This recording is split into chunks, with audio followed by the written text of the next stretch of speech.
Gun violence is something that probably has affected everyone in the world. Violence is a horrific epidemic, leaving people dead and families in grief.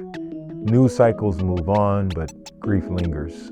Gun violence is everywhere and it affects all of us, and it's something that we need to figure out how to control because it's definitely a pandemic that has never stopped. These are real people with great lives, great families that love them, gone too soon. That's why I'm definitely advocate for common sense gun laws.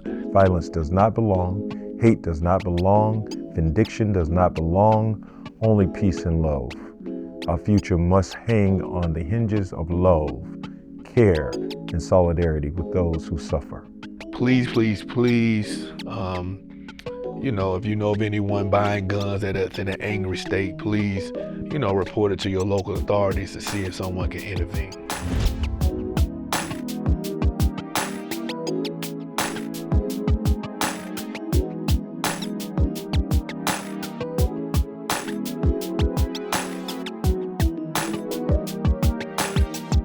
What's up, everybody? I'm Dr. Willard Maxwell. I'm here with my dude, Dr. Antipas Harris, and we at our Theology on Tap. And today, we're going to talk about gun violence, but my partner, he's so eloquent with speech, so we're going to make sure he sets it up and make sure everybody introduce themselves. Go ahead, Doc. I'm extraordinarily excited to have this conversation. Not because this is an exciting conversation, but because there's just not enough voice given to this issue.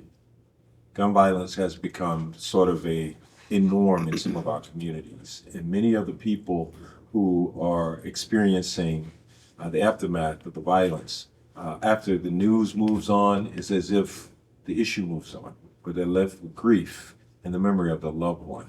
So I'm particularly interested in this conversation, not just to talk about gun violence or violence in general, but particular stories. These individuals meant so much to their families. Their families loved them, and they're left heartbroken. And in the grief of knowing that the loved one is gone, in many cases, they don't know who did it. And I believe that the community has an opportunity to rally around these families to let them know that we are here with them. Gun violence, all kind of violence, has to stop. And it begins with us. Not watching what's new on the news, but remembering that humanity is suffering. And as they suffer, we suffer. We're grateful today to have some representatives from families, some moms, dad, who are here today to talk about their loved one. We have Miss Mary Jackson. Yes. You have turned your tragedy into a movement. Yes. And I'm so sorry to hear about what happened to your son. And then we have Rashida and Chavez here. And I'm so sorry about what happened to your son. And it's really new. It's very raw. So we want to have some very frank conversations with you as parents. Can I begin with you, Ms. Jackson? Sure. What happened? On October the 11th, 2018, at 1 o'clock, I called him and he said, "Mom, I'm on my way home. You can bring my daughter back by." And at 1:30, when I got there, he was laying in the street. It was a gang killing. He was shot 13 times. He, a single parent, Rahib Ishmael Brooks, was my knee baby, a single parent. And by the grace of God, I had his daughter with me, or she would have got shot up in the car as well. And so when people talk about grief or losing a loved one and want to know how can you heal, you lost a piece of your heart. And to lose a piece of your heart, it does not heal. You learn to deal with the trauma. You learn to accept the trauma, but you never forget. I have his 2-year-old. She was 2 at the time. And how do you tell a 2-year-old who's sitting on the step crying, I want my daddy. I want my daddy. When daddy come to get me? Why daddy hasn't come? And there's no way to explain to her that daddy will never come again. She is now 8 years old, and we have our conversations that we talk with her about him and what we did. Instead of going to the neighborhood, shooting up the neighborhood, we came about and did the He Foundation. And what the He Foundation is, it's called Healing, Evolving, Building. One community, one family at a time. We try and give the community what we couldn't do for ours, that they don't have to go through the trauma. How do you tell somebody that your loved one is not coming back?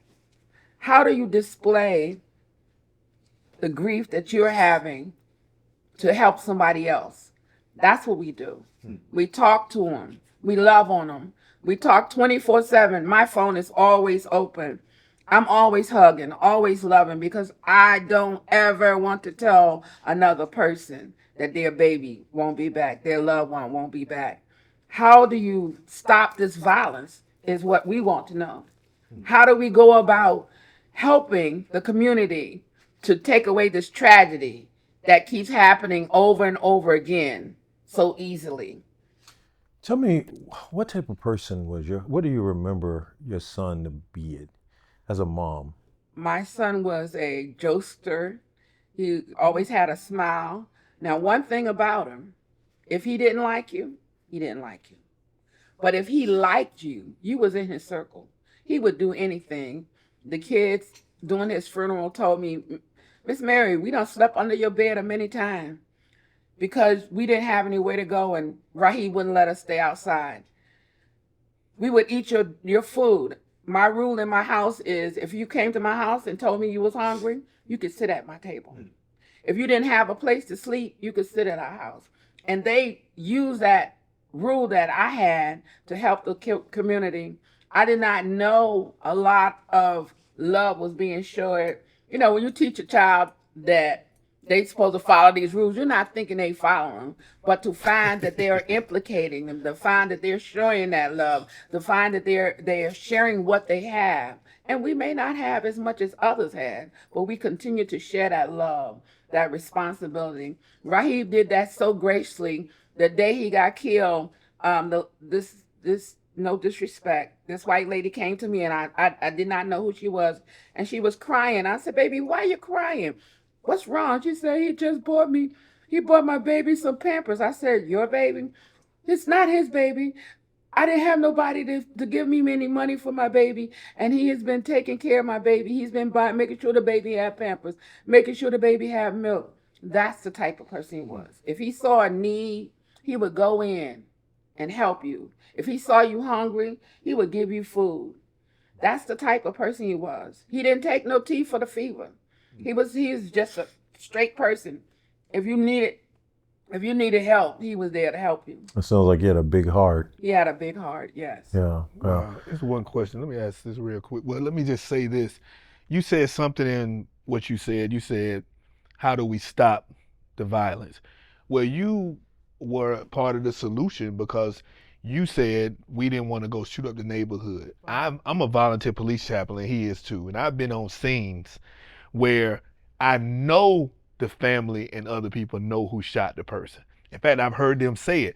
Don't tell them anything. You better make sure you handle it. I've seen a grandmother tell a grandchild, y'all better handle y'all business, when I was downtown at a scene in Newport News as a volunteer chaplain. And I'm like, look, why you gonna do that? That's just gonna bring it back to them. And they just continue to make the cycle go off. So for you to take that energy, because energy is a neutral, it's gonna come out as positive energy or negative energy, for you to start the He Foundation in memory of him for healing instead of retaliation, that is definitely part of the process that's helping kill that particular cycle of violence. Because for them, I was just shocked, because I wasn't shocked that somebody said it, but I was shocked that it was a grandmother, like you. And even most of the time, even if the mother or father not doing right, at least that next generation has matured to the place where they say, no, tell the police so they can handle it. Because if you go shoot somebody, they going to come shoot you. But the cycle continues to go on because of the mentality some people have. So I just thank you for starting that foundation. What put that in your heart to just be able to do that, just release that positive energy? Because we are Christians and we believe that God said, vengeance is mine, said the Lord. And if you believe what you say you believe in, God has a scripture for everything. And I believe that he said, vengeance is mine. I may not get the outcome right now, but I know that God will and he can do the vengeance. And so because of this, we have grown to hear a little baby cry about my dad, to see a teenager cry about my dad, to see a man cry. You know, people don't think that when that child is gone, you're not going to miss him. Oh my gosh. I had just talked to him. You talking about 30 minutes later, he was dead. Thank God I didn't come home. I'm telling you, God kept me, because when I was on my way there, he said, no, go do what I told you. He had told me to take her out to a lady. Go do what I told you. That's how God speaks to me. Wow. So when I drove a block away, took the lady the suit, turned around and came, my son was dead. If I hadn't have went to take the suit, I would have been there. I'd have probably got shot up with him. My grandbaby, she in the car seat, her car seat all shot up. What possesses, so just a thought, what possesses people's minds to take other people's lives? I'm sure you've met through this process, you've met other moms and grandmoms and family members from others who have experienced a similar situation through your HEAP Foundation and so forth. What is the conversation? Our conversation is start off by, I'm sorry. Let me hug you. Let me embrace you. Let me let you grieve. Because a lot of people don't want you to grieve. That hurt, they have hurt build in their hearts that spill over. They have some people don't have home training. We're training our children not to kill people, but you're training your children to kill. Just like he said, the woman said, go handle your business. It has to do with the different culture. How can we put this? I really think it should be in school. It's just start at school. It's what it says, start at home and spread abroad. I think it should be at school. And if the schools see that there's a problem, it should go another step further. I think it should be some type of training to train our kids on what not to do. Sometimes it starts at home. Sometimes they do it at home. Moms and dads are busy working and the children are having their own game. They playing their own thing. When we talk to the parents, one of the ladies told me, well, they killed my son and I'm going to make sure they dead. Wow, exactly what I said. And so this is the thing about people. If you don't love you, you will never love me. And most of the time people kill people, they don't value their own life. The Bible says, love thy neighbor as you love thyself. But if you don't love yourself, how you gonna love me? If you don't know how to love you, if you don't value you, you won't value me. So it's easy for you to throw away a life because you don't feel like your life means anything. But I just want to bring up just a little bit of balance. We're gonna come back over there, but I want to kind of bring y'all into the conversation. Brother Chavis and Miss Rashida, our church married her and her husband, and he's one of my members, and her mama be bossing everybody around. She thinks she's a pastor. But anyway, so, and I know when you all, the amazing thing, Doc, I thought I was dealing with two different murder cases when they came to me, because I didn't connect you two. I did not. I knew, I knew, man, what's your husband's name? Why am my dad gonna brain? I knew you and Aaron, and so when he said his son was shot, I said, oh my God. Then Carolyn said that Aaron was gonna call me about yours. I said, man, I got two 20-something-year-olds. I ended up calling Chief Drew, and it was another 20-something-year. This is how much murder happens. It was another 20-something-year-old that was killed by the boyfriend of the mother. And so I was like thinking I was dealing with two different people, but it was one. I said, hold on, Rashida named both times. So that's when I finally made it one person, which made me have less anxiety. But I released it, Reverend Mary. I released my cares. She get my blood pressure down. She's a prophetic. I mean, yes. Anyway, I digress. So when you all, I thought it was more than one individual, but either way it goes, it's so close to home. And what went through your minds? Like, I know you dealing with it now, just like Doc said, this is fresh for you. This happened in June. How are you coping with this? My goodness. And what Yeah, what help me. happened? What happened? If you Yeah, don't what mind. happened to the story? You a great question. That Sunday, June 9th, he rode out, excuse me, he rode out, with his homeboy, they rode downtown, Newport News. On their way back up, they stopped over in Brookridge. But that whole time from Stewart Gardens, a car was following them, right? So they stopped over in Brookridge.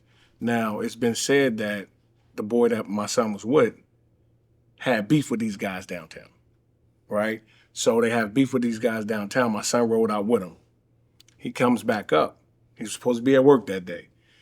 He called out. So he come back up, and they followed him all the way from Stewart Gardens all the way up here to Atkinson on the Jefferson side that crosses over to Ward.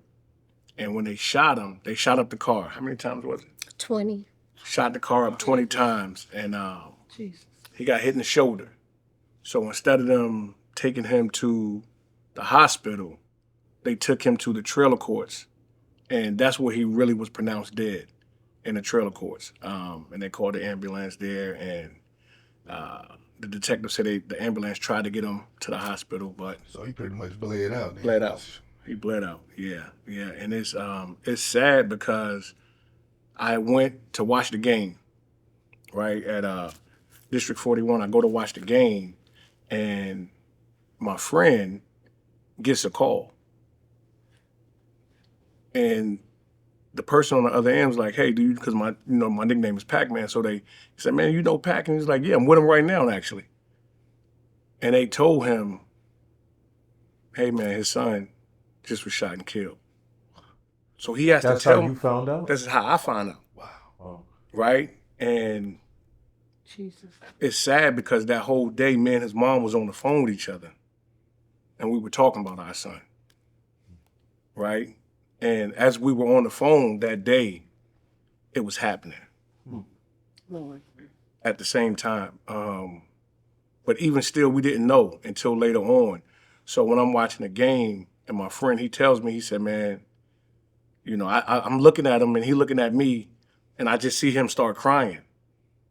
So I'm like, man, what's up? Like, what's up? He said, man, I hate to be the one to tell you. And I said, what's up, man? And I said, Zai dead, ain't he? He said, yo. Yeah, so he was the one that rushed me to Riverside.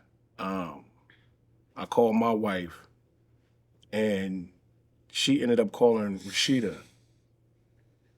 And they still didn't know until her and Aaron got to the hospital that Zai was actually dead. Jesus. Yeah. Rashida, what are you feeling right now?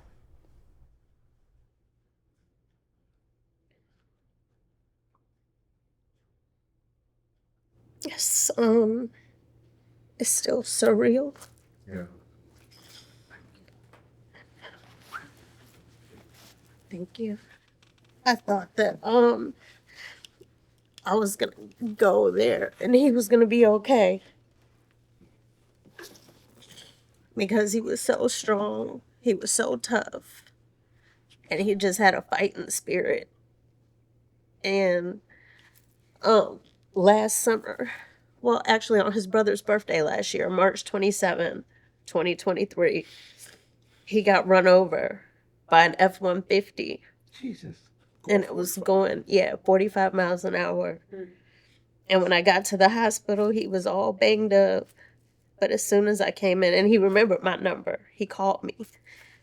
And I had to find him the next day because he couldn't really tell me where he was, what happened. So I had to find him. I called every single hospital, South Side, everywhere, Peninsula, every hospital. And because of his age, they didn't want to tell me anything. And a friend told me to try Riverside again, and I did, and that's where he was. So I said that to say when I got to the hospital June 9th, I thought I was going to go inside and my boy was going to say, "Hey, Mom." Because that's what he did last year. When he got hit, I had to go through a lot to get to him, to find out that he was even there, because he was, what did they say he was? A secure patient. Secure patient, yeah. Because of the nature of the incident. So I thought that I was going to go to the desk, and when I pulled up, there was probably 50 people outside. And that's when I realized he was gone, and we weren't going inside. So I didn't get to see him or anything. And their dad told me that he was gone to the Emmy in Norfolk. So it was So done. what about Norfolk? He was transferred to the medical examiner Oh, he was before I even got to the before you hospital. even got there, yeah. So it just didn't play out like I expected it to. I didn't plan to be driving there for that information because Zaire was so tough. And I thought it was going to be like this boy. Because, I mean, really, even the summer before that, he burnt himself really, really bad. It was 3rd degree. All this was burnt. Whole side of his torso, his leg. And he didn't go to the hospital. He came home, and I took care of him then. So for this to happen, it was just like, whoa. I almost thought that he was invincible. A tough guy, huh? Tough. Real tough, man. The amazing thing about it, when I was doing the eulogy, you know how you don't want to say who going well or nothing, but you can feel the spirit of the person, whether you met them or not, when you preach. And I hate when I got to get up, because a lot of times I do these cases where a child is murdered, and I get up and I'm not gonna lie up in this pulpit, and I try to say enough general stuff without me saying stuff I know ain't true. You understand? But when I got in the pulpit to preach, I could just feel the positive nature of his spirit. And this, the whole, like, none of the notes, I was like, man, I just forget all the notes. And the spirit just moved. And my main lesson was be careful who you hang around.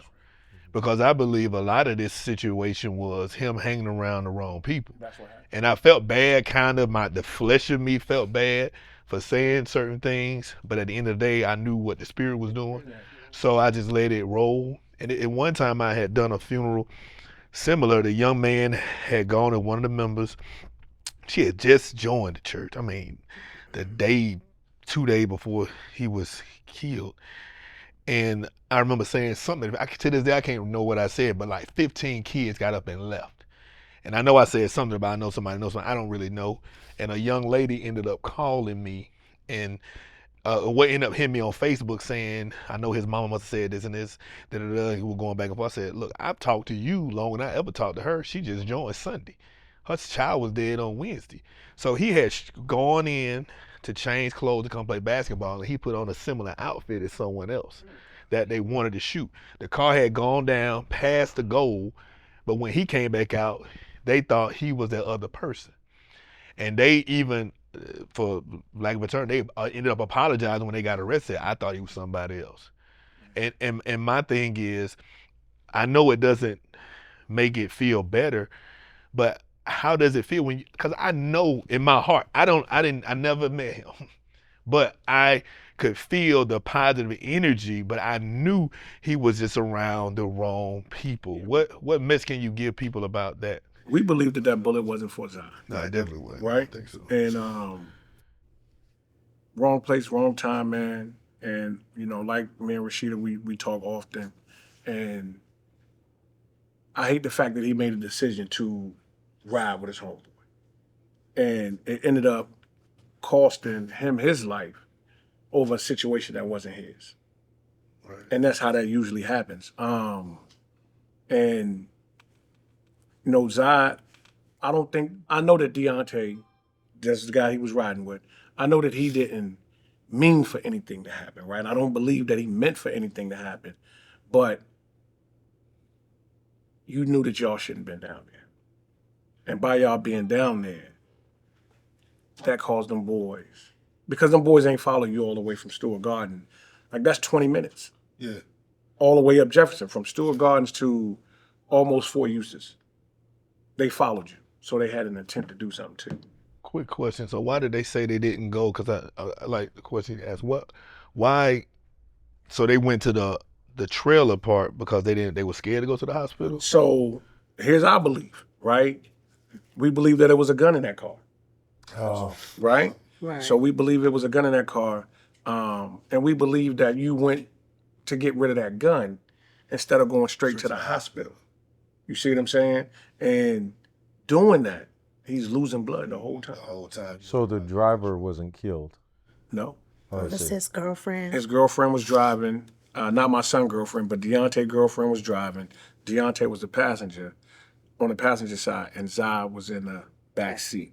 And Zaya was the only one who was killed. Yes, sir. He's the only one that shot as well. Time out. So I gotta ask this. Yep. So the girlfriend of the other boy is driving. The girlfriend's driving. Your son in the front seat. My son in the back seat. He in the back seat. Okay. I'm about to say, hold on. Yeah, he's in the back seat. Deontay's in the front seat. Deontay's in the Deontay front got grazed in the neck. But Zai got hit, and His upper torso. yeah. Yeah, they ain't know how to shoot. Like, not Right, they saying just you- shot. They just Right, shot they the car. shooting Yeah. straight at it and the car moving instead of, Yeah. So what type of person was Zaya? You sort of hinted at a tough guy. He What was a he teddy like? Bear.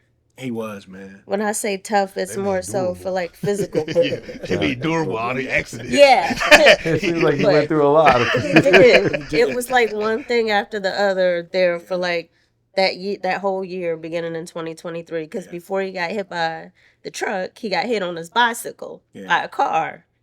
He just, But the most respectable young man that you could ever be around, man. And everybody said that. And the day of his funeral, when I looked into that crowd, man, it put some joy in my heart, right?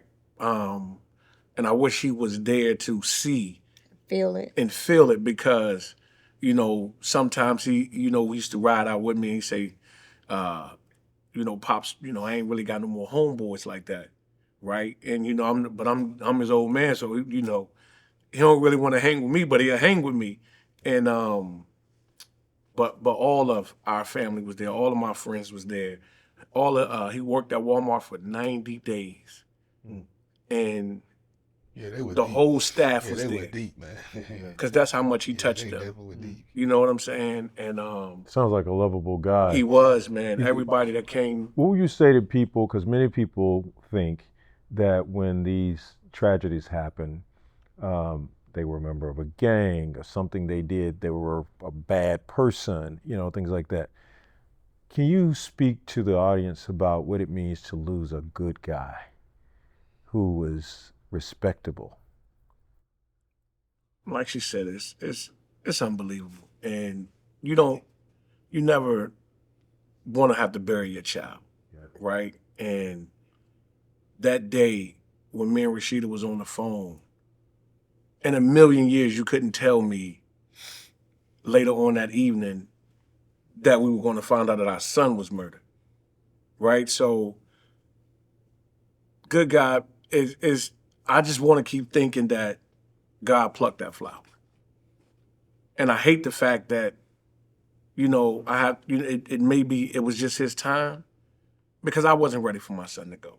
He was on his journey to his next phase in life. Like his mom just stated, he went through tough time in 2023 on his brother's birthday, getting hit by that truck. He spent every day with me rehabbing. They had to come to my house while he, rehabbed. And just that time watching him get to the next step and getting his job. And now he entered a program, Four Oaks program, where he was on his way to get his welding certification. And it just was taken from him, man, too soon. It was taken from him too soon, man. And I'm still in disbelief, if I'm just being real. As a father, what do you think about every day? Honestly, man, and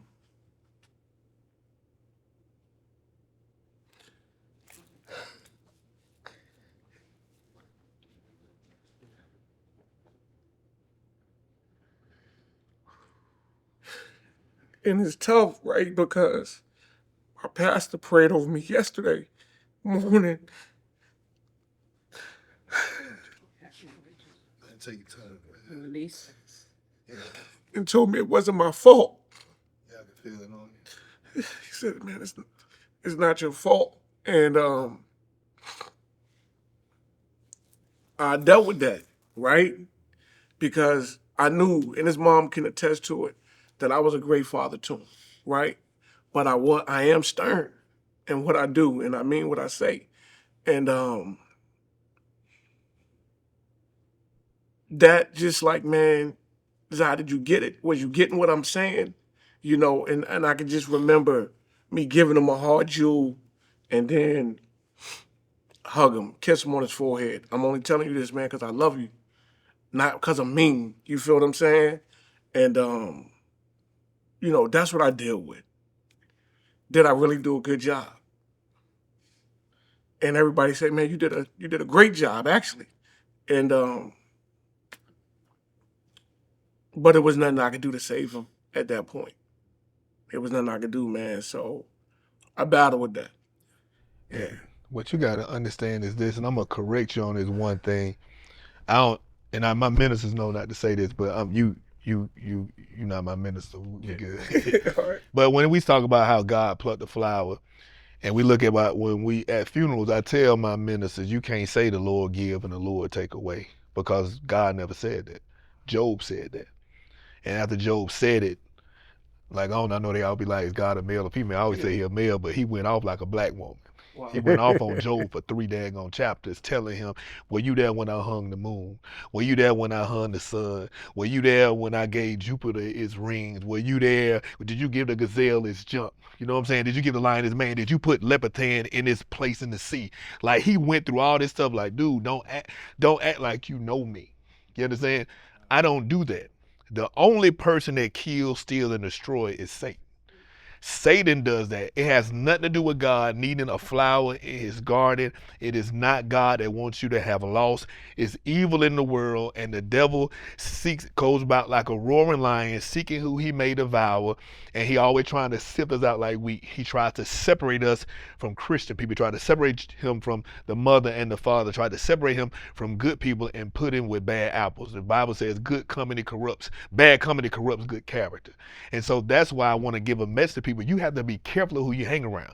You hear us. There's no way all of us lying. I ain't ever met him and I could feel the spirit of their son in a positive manner when I'm preaching, and immediately my sermon goes from this eulogy to a motivational speech, pretty much telling people don't hang around people who not doing anything. Because what are we scientifically? Even if you don't believe in God, let's go scientifically. You're nothing but a whole bunch of atoms, atoms. That's all you are, a whole bunch of atoms put together, because you are still, God used science as well. So listen up. The only thing on the atom that moves from atom to atom is what? Electrons. It's a negative charge. If you move a proton, you made an atom bomb. You move the nucleus, you made a bomb. Because if you mess up the nucleus, it's going to explode. That's how they created the atom bomb. They learned how to split the protons in the midst of the atom. I know I sound like a nerd, but I am. That's why I got these glasses. So, but the only thing leaves is negative energy. So in order to balance out, if that person has more electrons or more negative energy than you, they're going to give you their negative energy to balance out, right? Which means a lot of times we think somebody is getting better, but we are getting worse, because we're hanging around someone who's giving us all this negative energy while they're sucking up our positive energy. And really, they ain't even sucking up our positive energy. They just giving us the excess negative energy they had when they come in contact with us. So what am I saying? Be careful of who you hang around, because it could mean your life. I know a lot of times we don't want to be rude. We don't want to put our friends to the side. But if we continue to hang with the wrong people, our life may be cut short. He has 2 responsible parents. He has 2, actually 4, because they're not married, but they have parents. Aaron loves him. His wife loves him. All of them working together to make sure that he's okay. But because he skipped his job to go be with somebody he probably knew he shouldn't have been with to support them and whatever they were doing, he ended up being shot when the bullet wasn't even meant for him because it wasn't his car. They following his friend's car, but he ended up catching it because he was in the wrong place at the wrong time with the wrong person, because he probably had such a big heart. He didn't know how to get rid of people. And just because you have a big heart don't mean you don't have to learn how to sever people and move them out the way, because you cannot go to the mountaintop carrying dead weight with you. Man, when I climbed a Kilimanjaro with the white people, because you know I was the only black person, right? So when I climbed a Kilimanjaro, I was like, man, take this. I didn't care, but I would eat snacks all the way up there. But when I got to 12,000 feet, that junk was heavy. Man, bump a camera, bump a picture. I ain't even got no proof. Like, y'all think about, I took the camera off because everything was heavy, because the higher I got, the less oxygen I had, and the higher the altitude, the more heavier everything became. Come on, take this book bag. I can't carry it. Take this camera. I don't care about the phone either. Y'all take a picture and give it to me because it's heavy. Because the higher you go, the more weight you feel, because the air is thinner up there. That's why eagles don't fight snakes. They just carry them up to the height. And as you moving up to a height, you can't continue to carry people that are dead weight. They can't breathe up there with you no way. Lead them down there. I know you love people. I know you want to be nice, but you got to love yourself first, because you are fearfully and wonderfully made, and God has a great work for you, and you cannot complete it hanging around negative people that aren't going anywhere. Anyway, I'm sorry I had to get that, because when he get emotional, because you know dudes don't be getting emotional. He always hype, he always talking junk, man. So I feel his bleeding heart. But go ahead, question master. No, I can see you ready. Get hug. Yeah, I want to ask you, like, every day, how do you feel? What do you think about as a mom? Him, just everything about him, his essence. He was so thoughtful. He always met me in the hallway in the morning, and he would say, "Good morning, Mom. I love you. Have a good day." And I would tell him, "I love you too. Have a good day. But let me know when you made it to work safe." And that was our thing. So at 21, my son called me to check in and let me know he made it to work every day. He called me on his break, and I picked him up from work in the evenings. He went from being my baby boy to being a man, someone that I look forward to talking to. He used to pick my brain. He was very inquisitive. He wanted to know about how I grew up, my childhood, and we had those conversations. And it was amazing that I got to have that time with him, because I had that with my father. He passed away when he was 55. So we got to have that transition where I was more of just a guide, and he could ask questions and we could just bounce ideas off of each other. It wasn't so much about discipline and more about just guiding and trying to teach him so maybe he could learn from some of the mistakes that I made. But he was a joy. That's the first word that comes to mind. His smile, just his essence. I sometimes go in his room and just lay in his bed and talk to him. I got a question for both of you, because one of my friends, Carolyn, and she had said something she had picked up, and I had to go watch it because I missed it. And it probably was good I missed it because of how stern I am. And she was saying how she felt she heard this one person say something pretty much to me. That's why another reason I think I'm just not remembering it. But when I went to pray for you and say don't, when we had the back to school prayer and praying over people, my spirit immediately prayed that, but I wasn't even thinking about this situation here. But somebody kind of said something as if it was your fault, right? From the pulpit that you all had, trusted to have the mic. Yeah. And when I looked at it, I was like, wow, they did say that, and she picked up on it. So is anyone, no, you don't have to call names if it's so, trying to blame you all? Because, I mean, why would I put my child in harm's way? I'm the parent. You understand? So, and if it is people doing it, how are you coping with that for those who, try to blame you for a situation that you had no power over whatsoever? Yeah. Yeah. Because it's somebody that's close to both of us, right? And like you said, I won't call no name, but you're familiar with that person as well. And it hurt me, man. And at an event that we were at our church, it was said to me, right? And pastor, like, I'm different now. Hallelujah. You know what I'm saying? Yeah, I said hallelujah. Yeah, That's like, my teacher. I'm different now, from what I used to be, and I thank God for that. Yes. And when it was said to me, I could have blew up, right? And I didn't. I stayed in, and still have to be by this person, right? But I text Rashida immediately, and I just started whispering to God and asking God to help me to be here, and this person don't think it's about them, and it's not about them, and they really don't even understand what's going. You can't even be mad at them, even though I'm burning on the inside, and I had to sit there through a whole event, knowing that I come to speak to you and show you some love, and that's the first thing that you say to me. And it's my child. This is my child. This is my boy. This is my first boy. You feel what I'm saying? And you don't know what I'm feeling. You don't know what his mom feeling. You see what I'm saying? We have real talks, and we still in disbelief. Like, we have table set up in our house. She has it in their house, and we talk with Zai daily.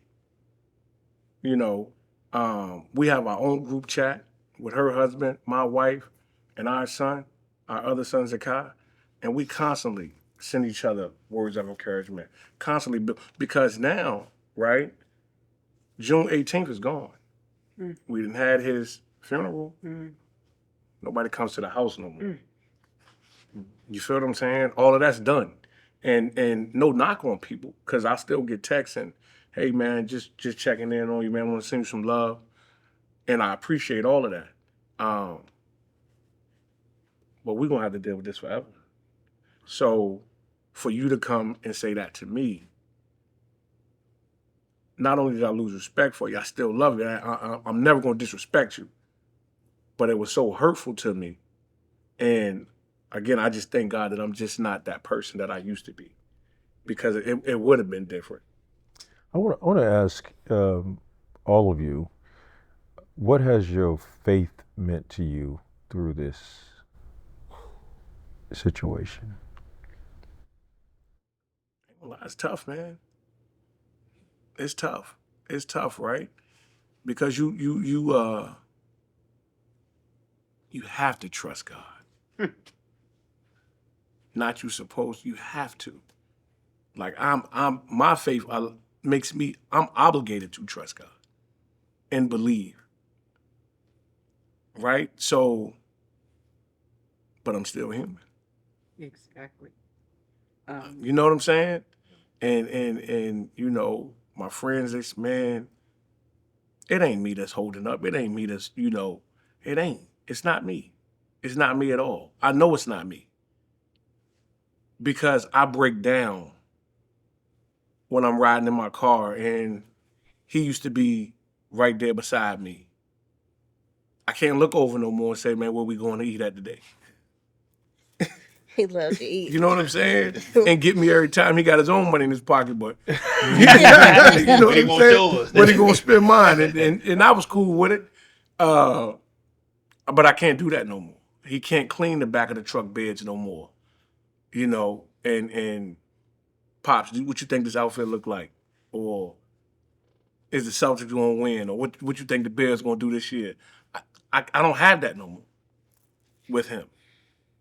So, but I thank God for the time that he did give me with our son. You know, so my faith, man, I just keep trusting God, knowing that you have to have something big for me. You have to. Have to. Yeah, you have to, because you know, this was a tough one. This was a tough one, man. So yeah. Wow. I thought Miss Mary was like she was burning over this. Nope. Yep. Go Go ahead, Miss ahead. Mary. She can get, I can see you moving. Because he's walking all over my toes. I'm sorry. No. You know, You don't go to church enough. Yeah, that's all I'm saying. I know what you meant. with Raheem, Yeah, I mean, he, you know, I'm looking at your ankles, and my son used to say, "Mom, why your ankles so ashy?" oh my exactly. And so now I hear, They not ending. No, they not. no. She's just saying she's your I ankles would look out. down at my feet and I would hear him say, "Mom, your ankles are ashes. Why? What's going on with you?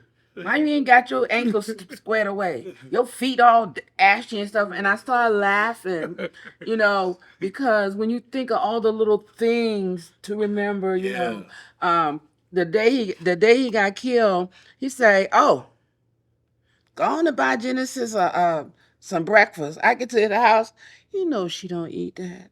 I done spent my money. I done spent $3.99. He said, but I need you to take her with you. Can you take her with me? And so just to hear the conversation, I don't know if y'all believe in, I'm going to tell you what happened to me, and it was a blessing for me. The day he got killed, I'm laying on the bed, I'm still crying, all the pieces, everybody then came to my house, and I'm in my room. And he came to me in a silhouette. And when I say a silhouette, I could see his whole body, but I could see through him. And I knew it was him because he gave me a kiss on the jaw. You know, each kid got their own special. Mm-hmm. He gave me that kiss on the jaw, and he said, "Ma, I effed up." I said, don't go. I need to talk to you." And he walked my bed. This is the foot of my bed. I'm laying across the bed. He kissed my jaw, but he never stopped moving. Because once he gave me that kiss, I sat up. He said, "Ma, I effed up. I said, "What's going on?" I said, don't go. I want to talk to you. Don't go. He said, "I need you to get custody. Don't leave Jen out there. Get custody." So I ended up getting custody of my baby. He said, I gotta go. They let me come long enough for me to make sure Jen was okay. And so I remember that. Yeah. I remember that. I mean, when I say, and people say, you didn't see him, I know I saw him. Yeah. I know I saw the silhouette. I know that I saw through him. And so when I begin to tell people about the love I have, I did get to see my son because they wanted somebody to identify him. And she said, I can't let you identify him. I said, if you don't let me identify him, I'm a sue the police department. Nobody better identify my son. I need to know that he's dead. I don't need nobody to tell me like you had to receive it. I needed to know. So they showed me the picture. I said, yeah, that's my baby. But he had blood running down his face, but he had a smile. And I said, Lord, I thank you. I thank you for my baby. 27 years. I thank you for my knee baby, as the old people say. Mm-hmm. He was really, one time I said, Lord, what you trying to do? He was rough and rugged, but he was my baby. He was my baby, and I wouldn't take nothing for him. The 27 years I had to learn how to learn. I had to go back and learn how to love him. because I was a working mom. I ain't had time for no dumb mess. He was always into something. But God took me one day in Jersey, New Jersey, walking down the street because I drove charter bus. I had went to dropped the people off the casino and parked the bus, and I was walking down the street praying. And God told me, he said, that's your baby. I gave him to you. That's your gift I gave to you. He said, I want you to love on him. And from then on, I made it a relationship. I made it so that we could talk. I made it so that we would spend time. Because tomorrow's not promised to you. You don't know when you're going to go. You don't know when your baby's going to go. You can't, those times you had talking to your baby, they can't take them from you. No. I still look over in the passenger seat. They can't, and still see them. Hey, baby. Yep. They can't take that love from you. That's what keep me going. Is that the love I have for my child, they can't take it. I got Genesis, oh my Lord. I got Genesis, and she's a spitting image of Rahib. And sometimes I look down and look at the back of her ankles. She got ankles just like him. Or she'll walk through and scratch like him, or she'll say something. So, that's what keep me going. Don't store away your gifts that you got. That's why God had so much piled on you, so you could look back. He knew the time was coming that your baby won't gonna be with you. And you look over there in the car seat and talk to him. Where my food at? Where we going to eat at? How am I gonna do this? So when you song that said precious memories, come on now, how they linger, How they how linger. they ever flood my go soul. on and sing it, Pastor Cole. But I'm telling you, that's what keeps me going. I made up in my mind that the person that killed my son would not kill me. I made up in my mind that the person that killed my son would not drive me crazy. I made up in my mind that the joy I have for my son would illuminate who I am. To show people that y'all ain't did nothing. The Bible said everything the devil thought he turned around for my bad, he gonna turn around for my good. So I take Rahib as a gift. The Bible, one of my friends told me, she said, Mary, please don't be mad with me. The scripture she gave me was, unless a seed fall to the ground and die, it can't bear much fruit. What kind of fruit are you planning on bearing for your son that's gone? You want to tell somebody else how God brought you through. You want to show somebody else the love you have for your son did not stop because he's gone to a spiritual physician, figure. And that's what keep me going. Because one time they had announced me as having congestive heart failure. I'm trying to think of, there's another one where they say you got a heart attack, but you don't have a heart attack. But I said, no, I can't let that person kill me. I got to live so Rahib can live. I got to tell everybody that God got you. I got to tell everybody that he is real.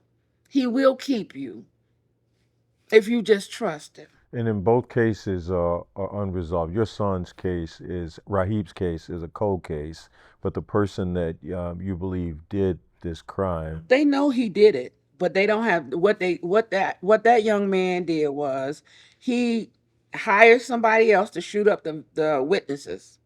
One lady, she moved to Texas. One lady they shot was, I think they say it was her family member. He told her if she testified that they were gonna kill the family. And so she said, I told the detective, I said, you know what? Them testifying, they're not gonna bring my baby back. I don't want to see nobody else dying because of my baby. we have a violent culture, huh? Yeah, it is.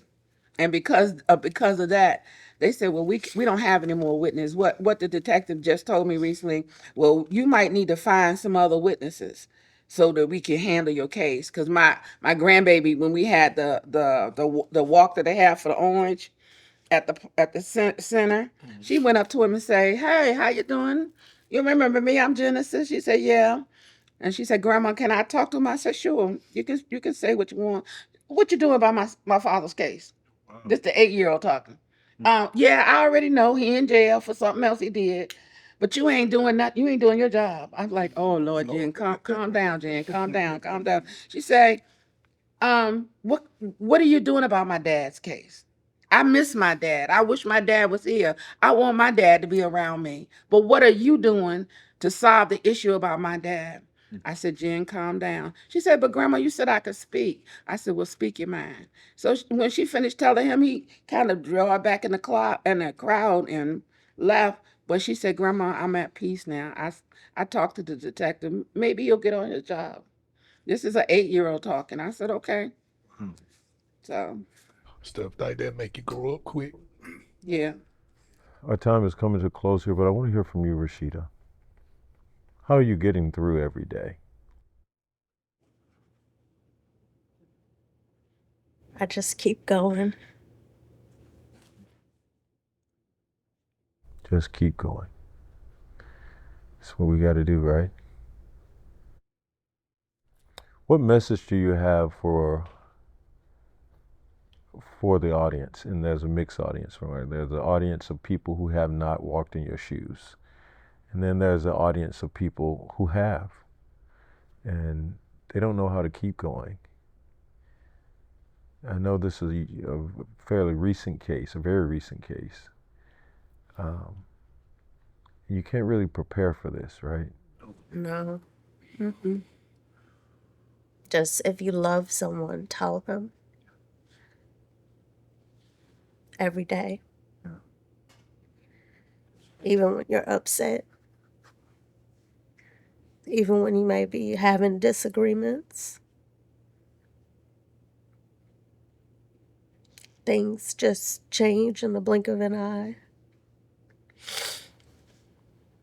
And when it's over, unfortunately. Just tell people you love them. I have another question for all of you, or whomever would like to respond to this. If you had to speak, if you had something to say to the perpetrator, what would you say?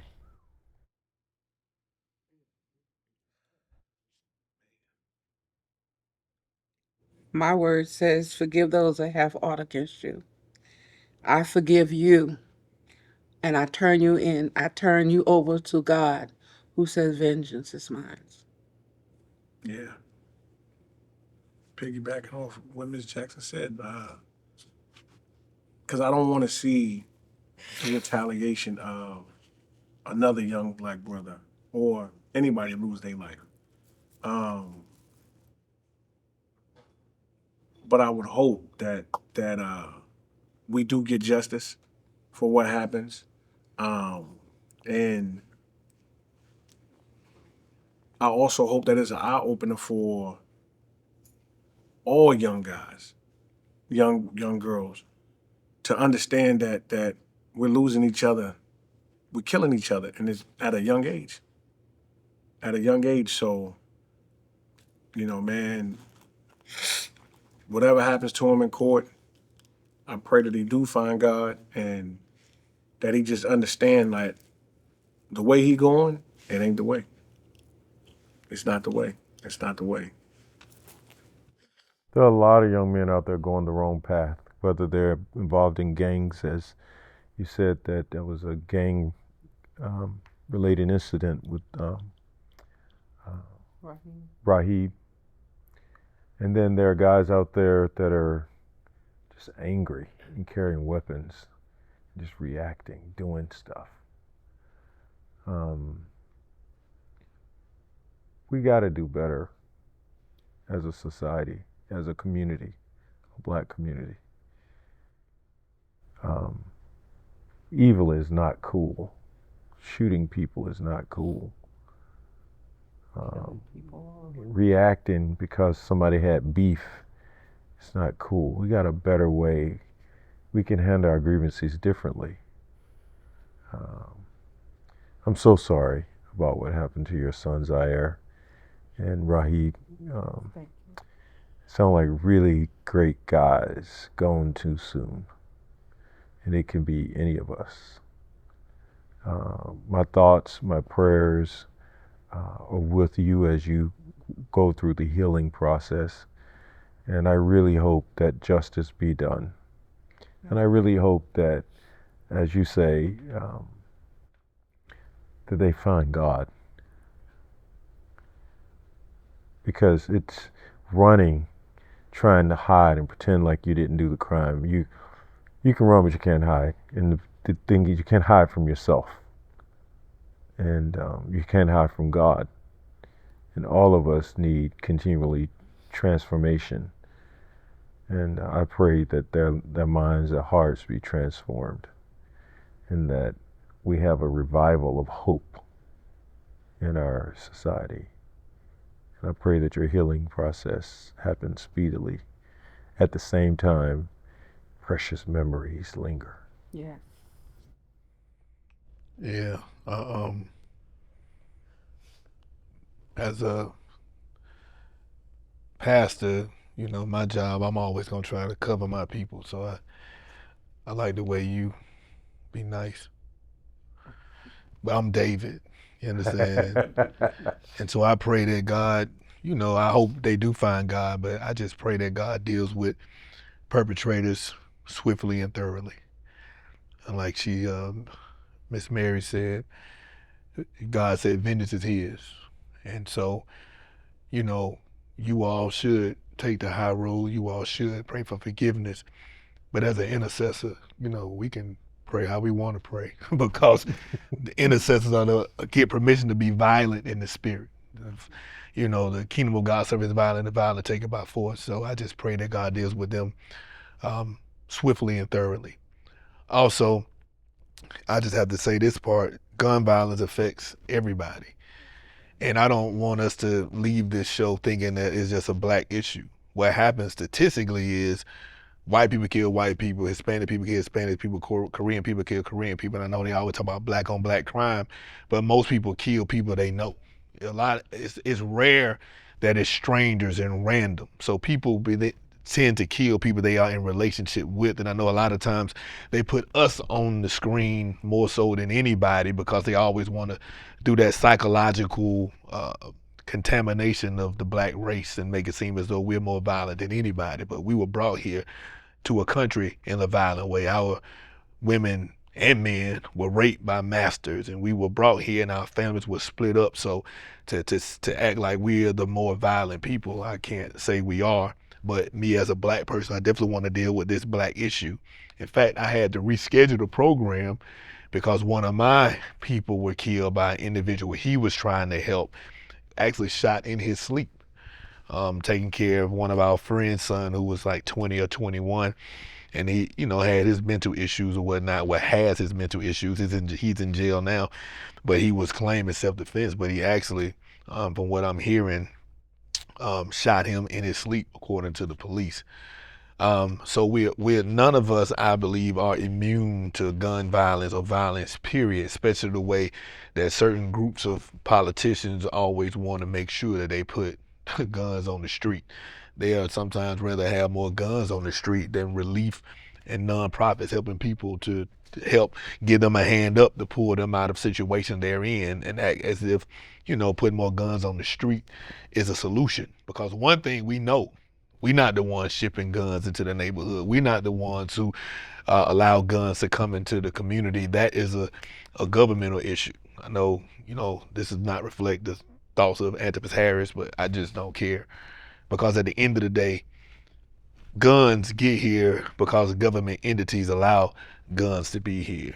Because things are strategically, in my mind, set up in order for certain races of people to destroy themselves. You see more liquor stores in our neighborhood. Why? Why we can't see more hospitals? We see hospitals in particular neighborhoods that are affluent, but we see liquor stores and different things that make you begin to take away your inhibitions. They sell the marijuana paraphernalia but arrest you for using it, but they selling it right in your neighborhood. So you selling me an illegal product in a legal store. yet arrest me when I use what you sold to me legally in a store. And so what we have to do is set a mindset and make sure that we resist these things and begin to help our poor neighborhoods build up their stamina to be able to resist the temptation that they put in our neighborhood.